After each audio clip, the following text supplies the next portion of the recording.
Top right side, I guess we do have the macro hatchery coming out of TLO, so it looks like he'll be sticking to these Lings and Banelings.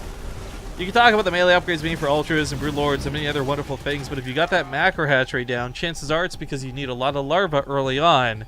And if he's gonna really put the screws to alive and make this a tough game for him to fight, the best way to do this could be through consistent pressure that doesn't trade badly. The worst part about watching this matchup right now, I'd say, is when you see Zerg players constantly diving in off of creep with too many Banelings, too many Zerglings, and it's just not worth the trade. But pretty nice focus fire, still ends up eating one of the Banelings, not so hot over there. TLO's also set up some burrowed Banelings. Oh, this is where we start talking about the tactics he is best known for.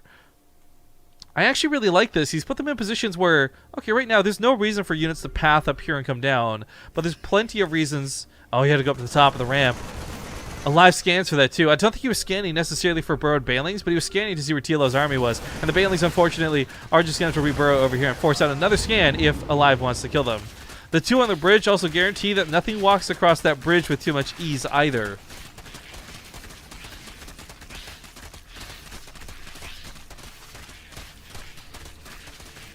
Scan going down here on the right side. I guess we got the infestation pit churning away at those fungal, pathogen glands for the fungal growths. This will be a welcome addition to any army, but especially TLO's, which is going to have Banelings in it. Scans to kill some of the creep tumors. Unfortunately, those Banelings are caught in some of the crossfire. Today I learned that a Baneling, while burrowed, will still splash damage rocks if killed next to it. That's kind of neat. That is the problem when you go for these clever tactics, though. TLO, by the way, I love this. Burrowed Zergling at every base means that Alive, it's going to cost him a scan to take any expansions. Already adding value to any time that happens. But, oh, Widowmine's popping off on some really nice hits for those Lings. But going back on this goes back to the point where, yeah, every time there's creeps spread on the map, you can't really burrow anything nearby. If you do, then it's going to be really obvious, and scans will be going down over there. We do need a bit of detection for TLO. Backs away from these Widowmines. I think he knows the approximate location of them because he wasn't ready for them, so unfortunately doesn't quite have a means to deal with them just yet. These may still yet get good hits on Lings, and oh, a bit of lag. Hopefully that's not me.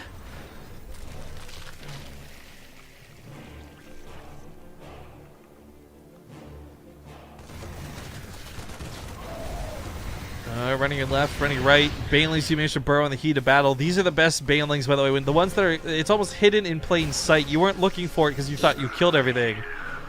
Maroon Pirate hits me up with a 6-month resub. Says, Bay Street TV's online. Life is worth living again on this Monday. Unfortunately for you, sir, we are already in the finals, but it's game one, so sit tight. You got about an hour of good games ahead of you still.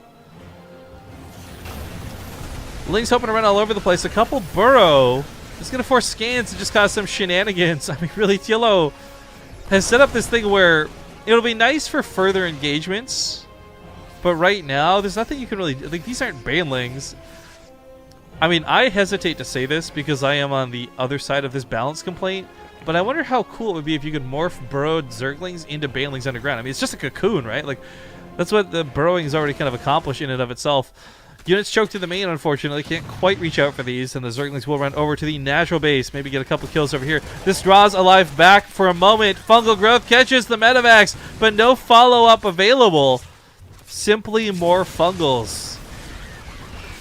I think the best type of Fungal he would have loved to have gotten would be on top of the bio, run the Banelings into that, but unfortunately not going to be the case. Tanks managed to unload. Medivacs still alive. TLO, although, is on Ultra Tech. I didn't even realize those were already on the way. Chitinous Plating's finishing up too. And I'm not sure Alive's army is necessarily going to stand up to this. This is where I think pulling those Infestors back was a really smart move. Not diving in for kills to get maybe trades out with Banelings, but to instead follow up with guaranteed kills on those Ultras. A Fungal Growth or two here and there is always nice. We get the Infestor burrowing through to the front lines. I think he wanted to pop out. There we go. Fungals go down, but it's not going to be a big fight here that matters that much. Widowmines still haven't really gone off on anything.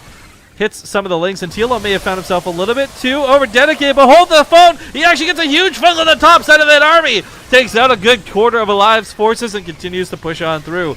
The thing I do worry about for this, though, is there's no longer a lot of support for these Ultralisks. They're really great when they got Fungal Growths or Lings or Banelings or anything accompanied them, but even though the upgrades are still favoring TLO, he's going to lose these Ultras at this rate. Bounces back, goes north side, splits his Ultras. Bunker gonna break.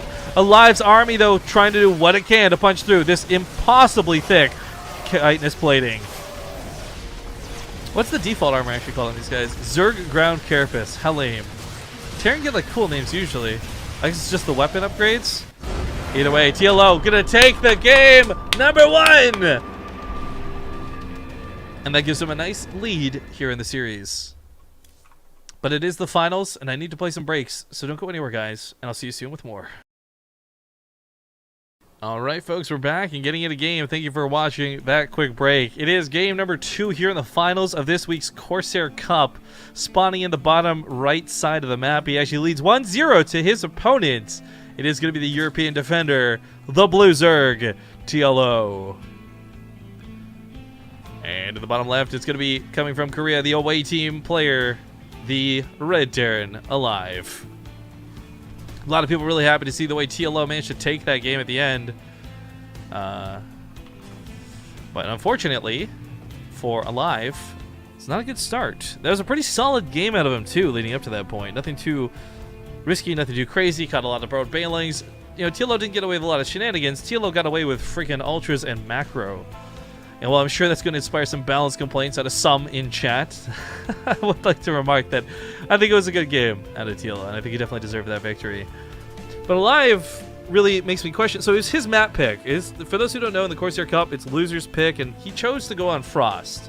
Maybe hoping that this wouldn't be cross-spawn, and maybe hoping that this would give him better macro opportunities. I really would imagine somebody in Alive's position, though, someone who's very well versed and well trained in things like cheese, would be a lot more inclined to go for, hey, Galactic Process and do a 3x Reaper, things like that.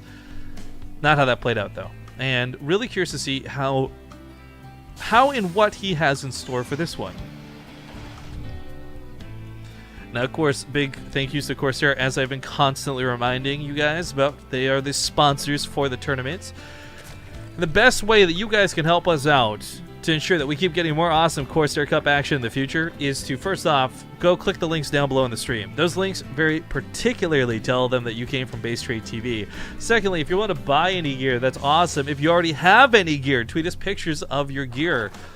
Obviously, I love seeing Corsair stuff, as I was showing off that mousepad earlier.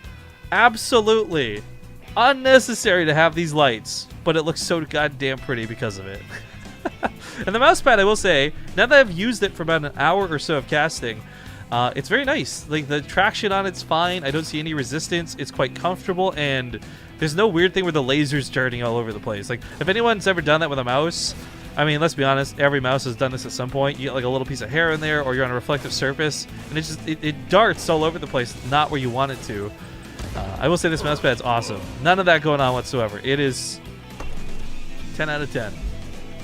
Anyways, new toys are cool, but Reaper does manage to get a Ling here. Nothing too crazy. Also, I believe got a drone for his troubles. So Live already looking better this game than the last as far as this goes, but let's be honest, this doesn't really boil down to a Reaper, and the opening doesn't make or break the rest of this game. It's going to be what Alive chooses to do as the follow-up. A lot of Terran players go with these 2 medevac pushes, get a lot of Marines filled with them, get that stim timing timed out well with that 1-1, and the aggression it provides tends to hit Zerg players just before he gets to that point, or they get to that point of having enough to deal with it, and Stim ends up winning out big time. Now, if Alive's going for one of these pushes, we'll see if the timing times out for it, but unfortunately for him, TLO is also not a player who tends to play overly greedy with drones, and you will usually have units out in the field and not get caught off guard by said attacks. That being said, it does look like it's going to be precisely the 2 medevac combo. Now, actually, I don't find so much trouble in the medevac push initially. Of course, you know, this is a lot of result of the game changing over time, right? On one hand of it, you used to see the first medevac go out as soon as humanly possible. Then Queen's got the range buff, and Terrans can no longer do it because Queens, as TLO said, if they can't fly, nobody else is allowed to either. And the 2 medevac push became a bit of a response to this because it was the only way to get units across the map, and any number that could deal with the Queens, usually be about 5 Queens out to meet them, and not die for it. The thing I find interesting, though, is not necessarily that drop, the way it's changed. It's the follow-up. It's the 3rd medevac. It's like Building 7 in the Trade Towers disaster. Like, everyone's got the conspiracy theories, and I think the power from this push... I know it's a terrible joke in poor taste. Forgive me, guys. But the power for this comes in that 3rd medevac. The one that you don't see go to the main, and the one nobody really notices and talks about, because that's the one that draws everything else away, allowing those 2 initial medevacs to go back in. That being said, I'm doing a lot of theory crafting and talking about like what's going to happen here from the Terran point of view, but everything on this hinges on how TLO handles it. If he pushes off the first 2 medevacs really handily, then that 3rd medevac doesn't mean jack squat. Alternatively, if he's ready to go in the main and he responds to both and he doesn't lose anything, then Alive loses a lot of power to the pushes and is forced to have to trade. That's where you have to start sacrificing units, unfortunately, here and there. But these 2 medevacs are going to go straight to the main. That next one, I imagine, goes straight over here. The 1-1 doesn't time out with this, though. I do want to point out that is a big difference. It's just going to be for a quick stim. So as this advances forward, he takes a 3rd CC. Overload on the main's going to die, so TLO's not going to get much scouting with this, unfortunately. And full surround. TLO with a quick response will push us back. Now, he doesn't have the queen count to just jump on top of this. He does have 5 queens, but with only 1 in the main initially, can't really force these medevacs out just yet. But one of them getting low. The Widowmine helping clean that up, and oh my god, Alive's Widowmine killed 3 Zerglings, but basically killed that push. Feels bad, man. Oh my god. That was... I can't even begin to talk about how bad that was for poor Alive. And with that, there's no power-up for a follow-up. He does have that medevac looking to go over towards the 3rd, but realistically, all it can do right now is hope to hold onto the watchtowers. TLO's knocking down the rocks. He won't even be caught off guard over here. That Widowmine, I guess, repositions, but only into more queens. Run home, little guy. Burrow! It's too late. You're dead. Feels bad. 4th base gets taken while this goes on, and Alive is just not looking so much better for it. As he falls back towards grabbing a consolidated force, he may end up following this up with a push instead of continue to harass. My concern then lies, and that's where TLO I think is going to excel and shine with Banelings. He's already got Banelings out in play. He doesn't have speed yet or anything like that, but it's gonna be bad. Snickle Fritz in chat asks, Base Stray TV, does Chairs for Gaming ship to Canada? Yes, actually, they're based out of Canada, and there's a different website for it too, chairsforgaming.ca instead of chairsforgaming.com. Quick shout-outs that Base Stray TV will still save you $20 and still give you free shipping, but if you buy it from the Canadian site, you'll probably have better options, different options regarding your shipping. So if you are looking for a DX Racer, I would highly recommend checking out Chairs for Gaming. They're another big sponsor here on the channel, and long time, big love for them as they are awesome, awesome people to work with. Command Center is not going to be able to land. Pesky Ling. I think it's Combination Tank shooting it, and SCV's baiting it. Do move it out of position. Middle of the map, a bit of a scuffle. Marines aplenty, but Banelings, no speed off a creep. This could go bad. TLO gonna absolutely force Alive to pick up out of this. Kill several Marines for it, and Alive doesn't get many Marines out of that Alive. Speed finishing up, though, any second. 2-2 starts up well before Alive starts his. And, of course, Infestation Pit on the way. We may just be heading towards a very similar ending to the first game, where Ultralisks are in mind for TLO, and he's just taking the slow, necessary steps to get to that point. Unfortunately, no matter how bad Alive plays, like even in his worst games, TLO can't really take too many risks or make many mistakes, but this was a situation where he gets a little bit greedy, in my opinion. The tank pops off, the Banelings don't really connect with much, and while the Zerglings are getting good kills, they are at their limits. I take this back, though. I didn't even realize he got to the mineral line while this was going on, so okay, the army trade not so great. Killing 19 SCVs, though, that certainly was. I mean, one of the tanks went down, and that was not that big of a pick-off, but the fact that TLO still has staying power blows me away. This should have been him pulling back a long time ago. A couple of burrowed units here and there as well. Even a burrowed Baneling looking to hit these Marines. So he'll save that for another day.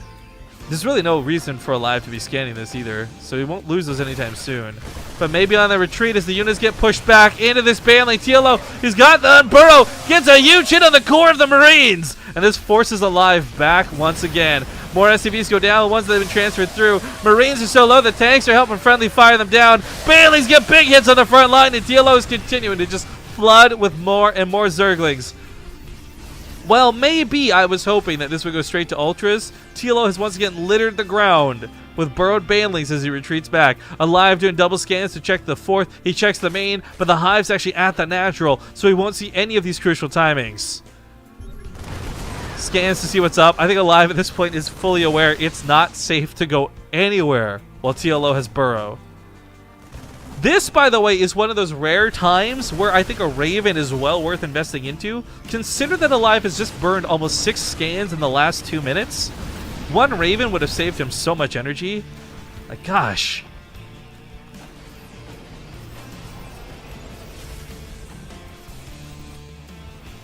Alright, well, the Infestation Pit has led to the Hive. It's got Pathogen Glands ticking away right now. We are going to see a considerably strong force out of TLO, but he's already done so much damage this game without any of those higher tech units. It's been Ling Bane. Ling Bane with a little bit of Burrow side action. You know, it's that girl on the side. He doesn't mind giving Burrow some love once in a while, and unfortunately for Alive, he's at such a tough point, such a tough struggle getting to this point in the game. I don't think it gets much better from here on out. The Baneleys, by the way, I'm curious. I don't know if there's a dynamic where +3 will let them one-shot workers or not. 43, 45. I guess if he didn't have armor, +3 weapon upgrades might just let him one-shot some of these SCVs. But unfortunately, we're not going to get to see that anytime soon, as that one burrowed Baneling is even better off just used on Marines. Drain some medevac energy, maybe get a kill or two on the retreats. I don't know. But 3-3 starts up for TLO. Alive, not even thinking about 3-3 right now. He can't afford it after all. He's got gas, but he doesn't have minerals. And the Ultra Dynamic comes into play once again. This time around, we might not have Ghosts for Alive, but we do have some Liberators coming out. Liberators might help turn the tides of battle. It's uncertain, but... oh man, this Infestor. Looking for that fungal. Catches every single unit in that army! Big surround out of TLO. He's looking for kills. He's looking for blood. None of the fungal comes down, catches the Medivacs! Nothing to kill the Medivacs, but the army underneath it gets absolutely obliterated. And Alive has to pull back. No more pushing power on the creep, and no way to continue this fight. It kind of sucks that TLO doesn't have at least like 1 or 3 Ravagers to go with this, to Corrosive Bile that combo, but still, that's not the focus. That's not the emphasis. A lot of it's going to go into the Ultralisks that are coming out next. I love the way this game has been played out at TLO. It's so wonderful watching him play a game this well against a player as good as Alive. Like, this isn't some random low league Masters player. This is a Korean Terran who has won a couple of the Corsair Cups in the past, right? So it's nice seeing TLO playing at its full potential against a really tough guy like this. But will this be enough? Liberator set up. It's looking like that's not going to be the case. The Liberators are not going to stand up too well to this Spore Crawler. If the Spore Crawler gets damaged, that might trigger the fight. TLO has so many units to come in with, so many angles with which to engage. He gets a Fungal Growth off, catches some of the units in the middle of the map. Ultralisk still staying back. He knows he has to wait for that chitinous plating. It's 10 seconds out, and if he engages too soon, all the Ultralisks will melt away. Alive is not pressuring. He's not pushing. There's no necessity to go in so quickly, and TLO knows it. Comes in from the north with some Banelings on that backside. Ultralisk, of course, going to get transfused by the Queens. That one Ultra's actually blocked out by the Queens. Banelings from the backside separate, split, and this gets all kinds of bad for Alive. It's not even going to be a close fight at the end of the day. His army gets annihilated. GG's get called. And TLO takes a 2-0 lead in the series and is now on 1 win away from locking down this week's Corsair Cup. I think this really goes back to, again, TLO, Nurchio, Snoot, like every foreigner Zerg is so good at this matchup compared to the Koreans. And I'm not sure if Alive is just unpracticed, if he's having a bad time. I mean, God knows he's fought against people like a Laser and Guru and others in the past, but TLO is just giving him no breathing room. We're going to go to a commercial break, though, guys. It's the next game, maybe the last one, so stick around, and I'll see you in two minutes with Frozen Temple. Okay, we're back, and yeah. Countdown's already started, so let's just hop in a game. It is close to being locked down and finished up. And by the way, I owe TLO showmatch money. I owe him possibly today's prize pool. This guy's gonna get a big paycheck from Base Trade TV today. I was unaware, by the way, so actually clarifying that we ran some awesome show matches with TLO, Cham, Kelazur, and Lily Kaneen a few days ago, and I wasn't aware that I was the one who's going to be paying it out. So I have to still pay that. I was just going to wait till we had to do the Corsair Cup today, because then I'd have to make additional payouts anyways and just get it all done in one day. So TLO's got a good chunk of money coming in from that, plus whatever, like if it's first place, he gets $60 from the Corsair Cup. If it's second place, he gets $20. Either way, that's some good sitting around money. That's some good getting some dinner money, if I've ever heard of any. But man, I wish actually that would be the dream, right? Like, forget casting for a moment. I wish I was good enough at a game that I could play a tournament for 4 hours and just buy dinner and lunch with the prize money. That's the dream right there. Anyways, spawning in the top left side of the map. He's on his last life. It's his absolute last chance to win. I wish him the best of luck because it doesn't look good so far for him. It's going to be the red Terran coming from Korea, alive. And of course, his opponent in the bottom right is going to be none other than the blue Zerg player, Team Liquid's TLO, who has just been wrecking this series. Now, he goes to the pool first, and this has absolutely everything to do with the fact that this is Frozen Temple. He's not going to scout it initially. You're going to play a little blind into it, but you assume, for every reason that makes sense, that Alive would do multi-Rax Reaper against you here in this game. Now, of course, we know that that's not actually what's happening, and it's just this and New Galactic Process are the two maps where you almost mind game yourself into guessing what the Terran's going to do, because it is so predictable. It's so likely that those situations occur. Scooter, 11 months on the resubs is almost 1 year. It's been great, dude. I can't wait for next month because then I can get you the paperwork to fill out to get your Partouf. Get a real life medallion. We've actually seen some pretty cool uses of the Partoufs, by the way.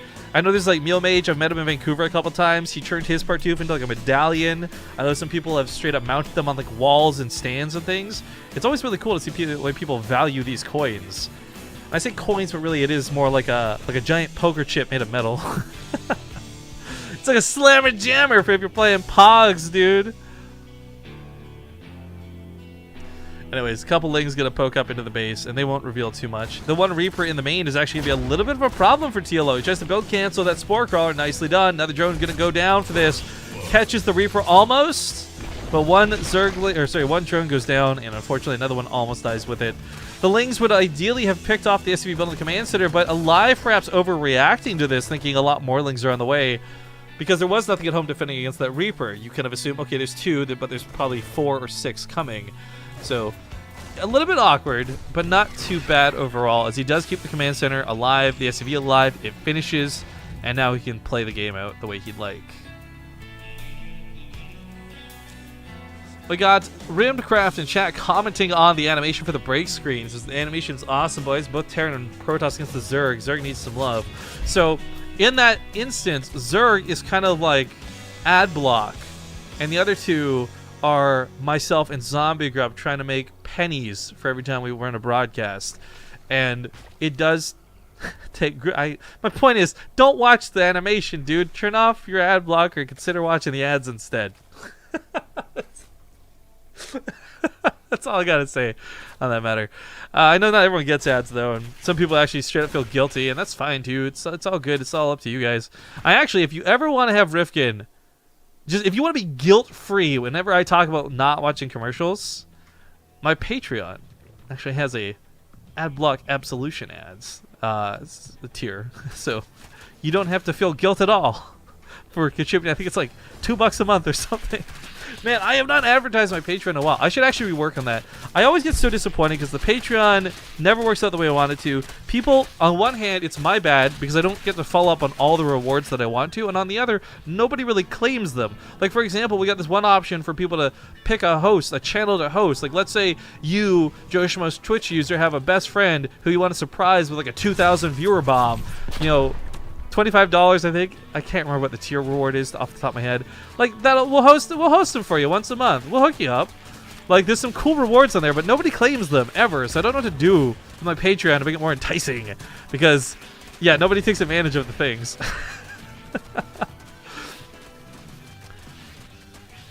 Anyways, that aside, looks like with the hatchery finishing up at the 3rd, TLO might just leapfrog for a 4th.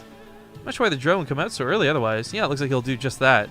Doesn't have the money for it right now, but tearing down rocks while he waits. Alive on the other side of the map, though, working on his upgrades. He's got that 1-1 timing out much better with Stim this time around. Not a lot better, but better nonetheless. Looks like he will have the starport coming soon, but this was a lot more emphasis on barracks than it was for drops, and it looks like he's just going to try and secure a 3rd of his own. And if this goes to passive macro play, every single time I give the passive macro play to the Zerg player, I don't care what the matchup is, if it's Protoss, if it's Terran, like as long as the Zerg player takes as much advantage of the greed opportunity presented as possible, you're gonna have a pretty good time.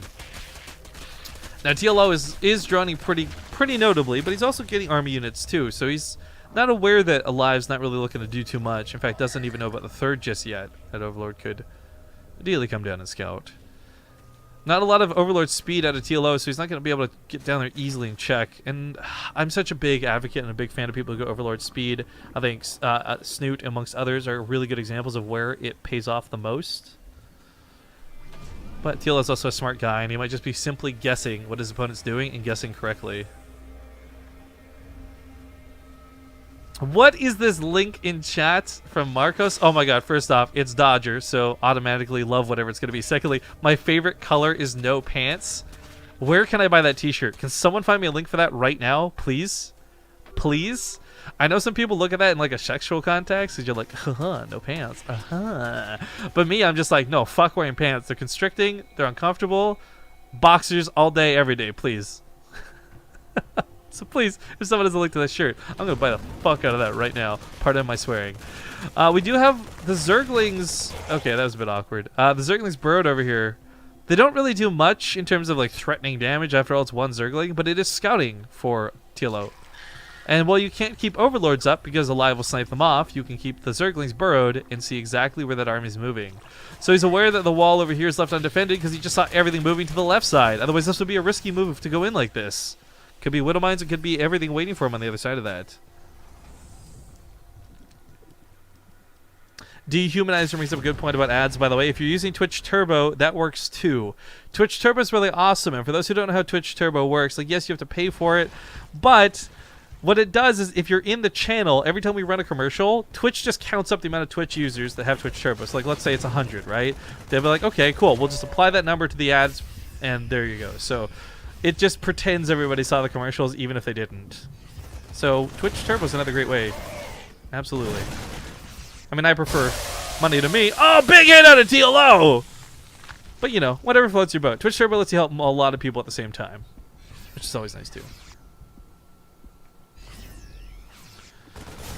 But as the Marines push south, they did walk past two more Banelings, and Alive must be careful not to walk over them. TLO's actually got them in pretty nice positions, as these would be predictable engagement paths. Oh man, that's so cool though. I didn't realize that one Baneling was going to do that much. Unless that was two and I just realized what I was looking at. Either way, Alive's army constantly just taking these hits that you would never deal with against most players. And this is such a TLO thing.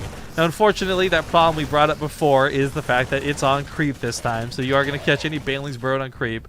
Coming around the left side, though, TLO wanted to make his presence known. This wasn't just like a, oops, the Marine caught me. Like, he really wanted Alive to come back this direction. And Alive, unfortunately, will once again find himself perhaps walking on top of Banelings. Oh, no! The scan is good, though, at the last second, and TLO is denied these really awesome hits. But, like, if we're going to be honest here on the cost-value scale, guys, to scan for two Banelings is worth it. For both sides of the equation. In fact, it's one of those awkwardly even trades. We do have a Widowmine in the middle of the map, so he saw that there were Banelings made. He saw that there were Banelings burrowed. Maybe hoping that TLO...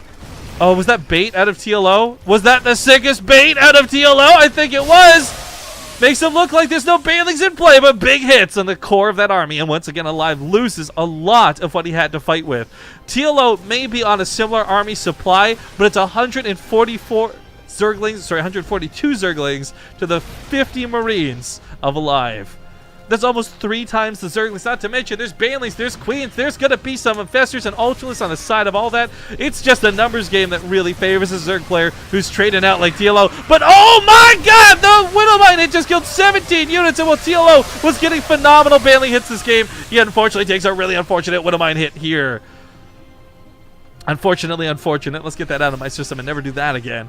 There's 3 Banelings burrowed in the heat of battle, and I don't know if Alive saw that or not. The hardest part is catching TLO doing the tricks that he does. It's like Penn and Teller. You know that they're doing tricks. You just can't see how they're doing it. You're like, I know that's not really magic. I know you didn't put those Banelings over there in teleportation. I just didn't see you slip the card up your sleeve.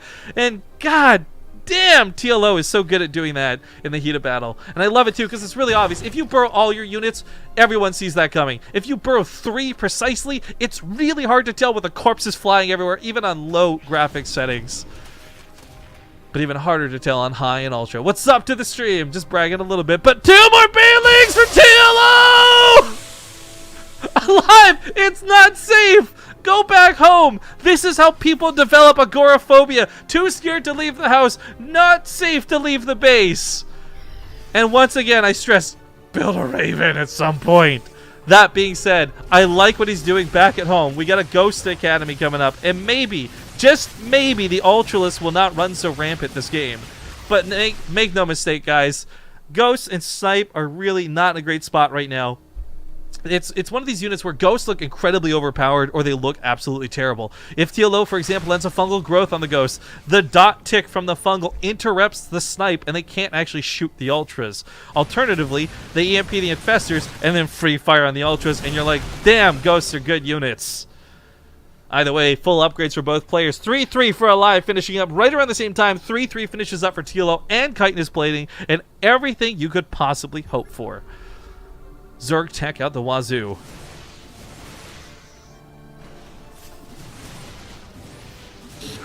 Looking to come in for a big fight. Big shout out to Ishlok Leonator.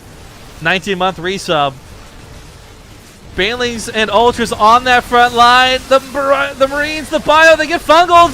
Chasing back even further. Ghosts are going to be getting those snipes off, and TLO has no infestors with fungal growth left, but the Ultra actually manages to get a cleave, and those Ghosts now have no energy on them. Maybe a couple of snipes between 2 of them, but really not enough to kill the Ultralisk army. So as TLO falls back, he rebuilds his troops.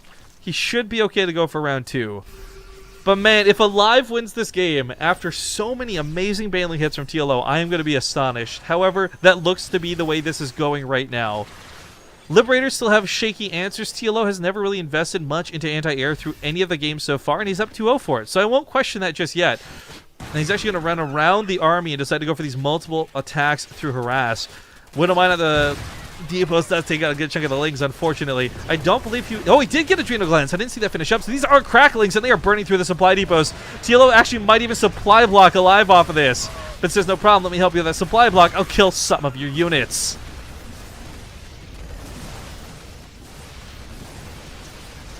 Now as the attack does come in, TLO pushes through the south as well. He's once again burrowed a couple of units here and there. Ultralisk on top of this. Ghost go for the EMP. There's still a fungal growth left, but TLO's going to choose to disengage instead. That may just be the better option in this scenario. Couple Overseers out without Overlord speed. Man, they move slow as hell. And this sort of harassment attack combo that TLO pulled off was pretty nice. It's not one in the game just yet, but we got Vipers and other things coming out to help with that. I think a Blinding Cloud's going to be cool, but most likely we're going to see abducts going off. I mean, if you abduct a Ghost, it's going to be worth it every single time. So 3+ Vipers on the way. You need a limiter for your audio? Dude, I know. I actually have an Alesis thing right next to me. I never got to work. My bad. I get so excited for some of these fights. That's 100% on me. Sorry about that. TLO gets a full surround on that third. He's also going to get on top of so many of these units, or these buildings. A lot of them are on fire. But with all the action and all the crazes, I never got to look at chat. Did anyone ever get a link to that shirt the Dodger was wearing? Because I would 100% still buy that shirt. But man, I can't wait to go back through this game and make a bunch of clips from all these Baneling moments, because holy freaking moly. Holy freaking moly, this has been a game. We got Fungals coming out here with some Corrosive Biles to kill those Ghosts from far away. I like that move. Of course, the nice thing is you don't really need a lot of upgrades on Ravagers. Their Corrosive Bile just does straight up 60 damage. Can't be upgraded, can't be reduced. So as he does invest in +1 range, keep in mind, guys, this game is so much less about the auto attack out of those Ravagers than it is anything else. Ling's still killing away at these SCVs. Marauders at the top of the ramp. Not going to do too much. He pulls Alive all the way back home, and Alive once again in a problem where he just cannot find a moment to breathe. TLO double expanding, by the way, to the top right all the way, because you know what? Why not? You can get away with it. Absolutely. Marcos just hit me up with a link to the shirt store, by the way. Thank you so much. I can't wait to We're one of those a bit later. Scan goes down. Falco Gross catch the army, but is this going to be enough to do anything with? Ooh, I like the parasitic bomb. That's going to pair up nicely, and these Liberators get demolished for it. Doesn't quite kill all of them, but man, oh man, are they low. They're all one shot from dead. Ghost on the south side, it may have been a bit of an over-sacrifice of the Infestors if he can't stop the Ghost from firing. Ghost got the snipes coming into play. Ultras can't quite get the splash. Banelings and everything do what they can to interrupt the snipes. Now the Marauders getting backwards, and the Ravagers looking to catch the army with the Corrosive Vials! So sick! TLO just completely wrecked alive for the third game in a row, and I think that this is going to be that 3-0. We had a bit of questionable time where this got sketchy for TLO, but Alive taps out, and ladies and gentlemen, TLO takes the series 3-0. Not only taking on a very formidable Korean, but doing it with style. The Baneling Burrows were so sick in that series. I'm like actually spitting because of how excited I got watching that. That was awesome. If you weren't a TLO fan before, first off, what's wrong with you? Did you just start watching StarCraft? Secondly, you should be a fan of him certainly for now. But that was so cool. Thank you guys so much for watching.